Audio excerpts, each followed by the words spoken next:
All right, guys, welcome back to another video with your man Jay. So today we pay homage to Google with using a Pixel device to record a Pixel device. So this is HDR video on the Google Pixel 7 recording the Pixel Fold, which is Google's latest device. So you let me know what you think about the quality for the audio and everything. So with all devices, there are going to be dislikes, and I don't have very many, and I was reaching with these, but these are genuinely how I feel right now about this device. So the first thing on the list, and there's only five that I can come up with at the very moment. But as time goes on, I might be able to, have another dislike if things start to fail. I've already said that when Google first released the Tensor chip, if the processor fails, the device is going to fail. And so far, obviously, we're doing pretty good with the Tensor chip. So the Pixel Fold is Google's latest iteration of a Pixel, and it is also a folding device. So I will be putting out a video on the strengths of this device, and gotta love that. I'll be putting out a video on the strengths, and the likes are outweigh the dislikes heavily. Now, you guys are gonna see some of these, listen to some of these dislikes, and say, "Oh, well, Jay, you can resolve that." But I'm gonna give you an answer for or a fix what I've done to offset this as much as possible. Some I don't have a fix for; they're just what it is, and others I've been able to compensate for by doing something with the thing that I just like about it. So the first thing about this device that is weighed heavily on me is it is a slippery piece of hardware. Like straight up, this is it's no exception. Now this is a matte back, but the device itself is slippery, and I don't like to use cases when I'm in the house, so it makes it even for a harder time for me getting in and out of pockets and stuff. I'm getting ready to work out in a little bit. I had this in my pocket, and I sat down and put some socks and shoes on to work out, and it slipped right out of my pocket. So that's how it is. But to wait to compensate for that, some of you guys might say, "Well, Jay, it's not bad. It feels like every other phone." Yeah, you're right, because every other phone by today's standards is super slippery. Like every phone that I have, it's just a slippery device. Period. So again, listening to these dislikes, you will be able to relate at some point or another. If it's you, or you might just say, "Jay, I don't think it's slippery at all." I get you. Some people might not think so, but personally, I feel like this is just like every other hardware, or every other device that I have, where it's super slippery and there's nothing to do that you can do to change that. However, you can add a skin, or you can do like I did and just put on a case, and that has been my resolution for this slippery device. Now, inside the house, I've been using a case like the Pataka, which is just a phenomenally ultra thin case, because it feels like I don't even have a case on when I'm using this. So this has been a way to combat inside the house when I just get too overwhelmed with how slippery this device is. I'll go ahead and put on the Pataka case. But normally inside the house, I don't like to wear a case. I like to feel the device. I want to feel it in my hand. I don't want to have any extra bulk. And that's why I go towards the Pataka case, because it just adds nothing to the device. So first first dislike is it's slippery hardware, but that's common, like I said, amongst several phones today, and it can be easily resolved by adding some protection, skin or case. Now, the next thing is something that you guys already know. This is how I feel about phones. I don't like stainless steel sides, and this phone is victim to that. I should say it is victim to the stainless steel sides. I like a matte feel on my device. Like the device I'm recording with, the Pixel 7 has matte sides around there, and it just makes it feel so much better. But unfortunately, the Pixel 7 has a glossy back, so I would rather have this matte back than a glossy back and deal with the stainless steel sides. But I don't like these shiny sides right here. I'm just turned off by it. And maybe it might depend on the color or something like that. But in general, I just don't like the shiny sides on there. Again, that's definitely personal preference. And all of these things are going to be pretty much as objective and subjective that I could be. But again, a resolution for this is to put on a skin or put on a case, because the case and the skin will take care of all these sides and you will have grip. But I just feel like, man, I paid 1,800 bucks plus tax. I want to feel the device, which leads me into the third dislike. As much as I love this device, as much as I love all of the devices I have, pricing is still not there. This device costs $1,800, and it only has a 256 gig memory option. And yes, I'm combining those together, memory option and price. They go great together. But yeah, I still don't like the price. Even though I love the device, I'm not going to promote an $1,800 device just because I'm feeling it and it offers everything I could possibly want. Yeah, no, I'm not going to promote an $1,800 device and tell you go buy it, buy it, buy it. But what I will tell you is, I think it's worth 1,800 when you compare it to other foldables that are available, but the price is still too high amongst all devices, not just this one. I mean, which is why I gravitate towards the Pixel 7As and things Pixel 7, things that just cost lower in price. They pretty much are going to give me the same software experience and those same stellar cameras. So yeah, I still don't like the price, but it is what it is. I'm not going to harp on it too much. I bought it. I'm enjoying it. And there's also ways. Now you're gonna say, Jay, well, how could you compensate for that? How can you get over that? How can you help yourself by eliminating that? Well, simple. Do a trade-in deal or wait for the price to drop.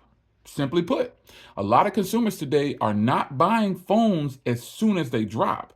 A lot of people aren't doing it. They're just not buying phones as soon as they hit the market.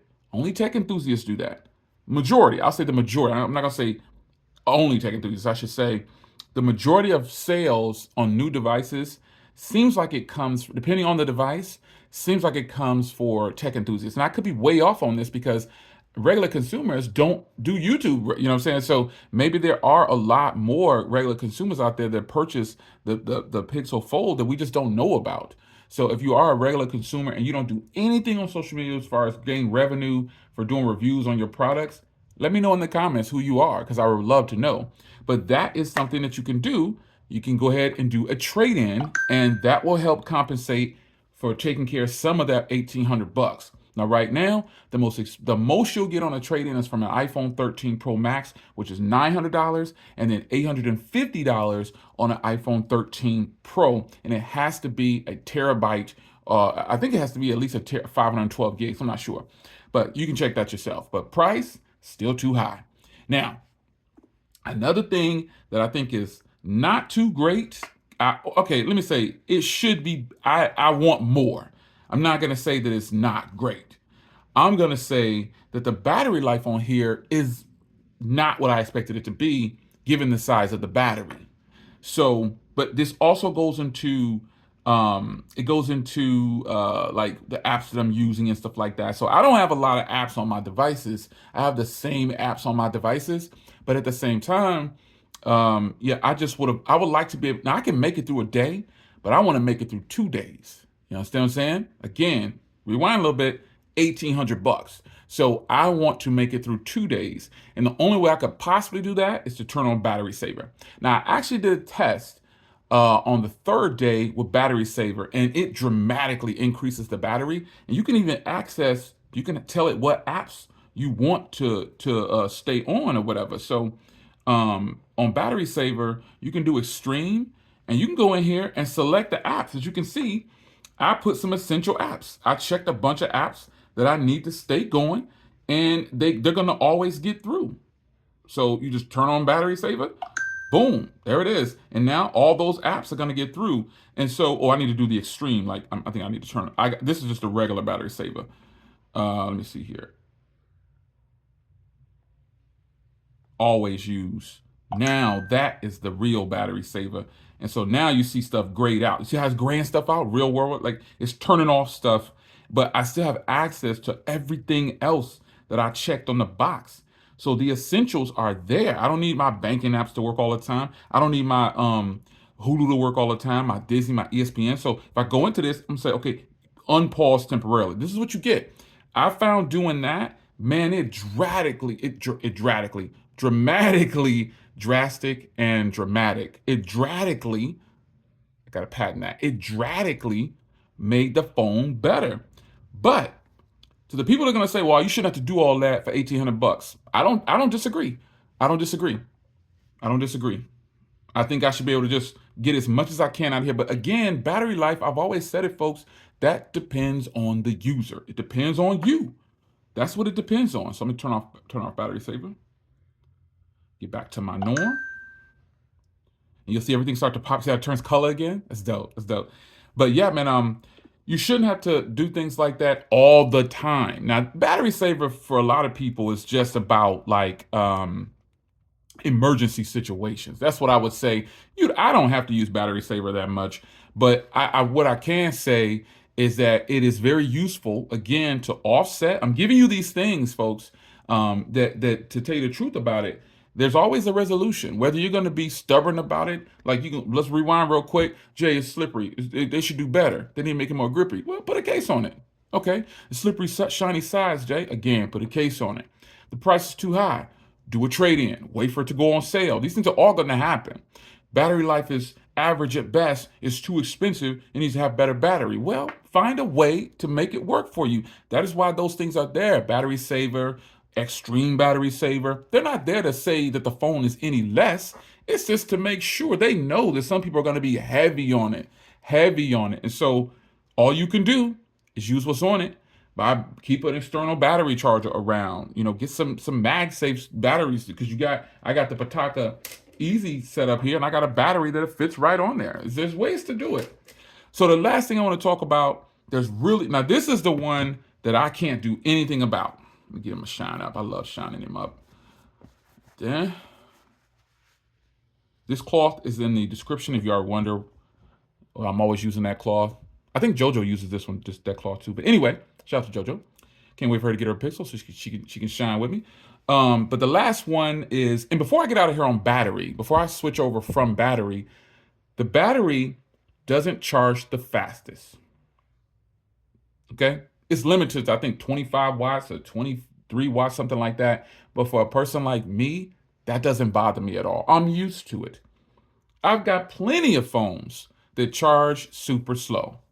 iPhones, Samsungs, LGs, Motorola's. OnePlus is the only company that has always been consistent on dropping that US device with that 55 or 50 watt at least. You know what I'm saying? So the battery doesn't charge the fastest, but I'm not going to harp on that, man. I just plug it up. We need to get away from tech sometimes anyway. We don't need to be on our devices that much. So anyway, the last thing is the weight of the device. The weight of the device. And I took notes here on my Z Fold 4. The weight of this device is, you cannot get away from that. If you don't like a somewhat heavy device in your pocket and then you add like one of those heavier cases, you're in trouble. Ladies, you carrying purses, so you might be a little better off. I don't know. Some of these dudes now walking around with purses. That just still shocks me. Dudes walking around with purses? Like, okay, fanny pack. Okay, maybe a fanny pack. I got some tight leather fanny packs, but I tuck them away so you can't see them because I have the strap in there, so I put it around the backside so you never think I was wearing it. But seeing cats with purses? What? Anyway, ladies, you okay with the purses in this phone, no matter what you carry. You know what I'm saying? You got, you know what I'm saying, purses. I'm saying you good. It doesn't really matter probably. But fellas, we're going to go work out. We're going for a run or whatever we're doing. We're just having it in our pocket. I found myself, when I'm wearing something like sweats, it swings around a lot, so I don't put this in there. Jeans, I very seldom wear jeans, but when I do, it's okay. I like to wear slacks and a button down most of the time, honestly. That's how I dress. But predominantly, I do a lot of exercising, so I'm always in some kind of workout gear probably. But this is a heavy device, folks, flat out. It's a heavy device, and there's no getting around it. All right? So there it is, man. Those are the dislikes. And that's all that I could come up with at the moment, son. That's all I got. That is all I got. Everything on this device is great to me. So, let's recap. If I can remember here. Hardware, slippery. Shiny sides, not feeling it. Price, still too high. Battery life, average at best. I can make it through a full day though. And this device is kind of heavy. So, what do you think about Google Pixel Fold, my dislikes? Do you disagree? Do you agree? Do you have a whole bunch more? Yeah. So the stuff that you probably thought you was going to hear about, and by the way, still recording in HDR with the Google Pixel 7. Hasn't overheated, hasn't cut off, nothing.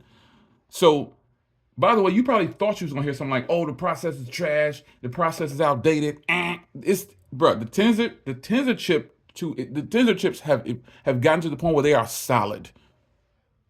Period. There's nothing you can do about it. I don't experience any overheating or anything like that. That's why I'm not talking about it. So a lot of you guys keep saying, well, what about this? Mine did this. Mine's doing that. That's yours. I'm good. I'm not having those problems. But I will, and I will report them if I have them.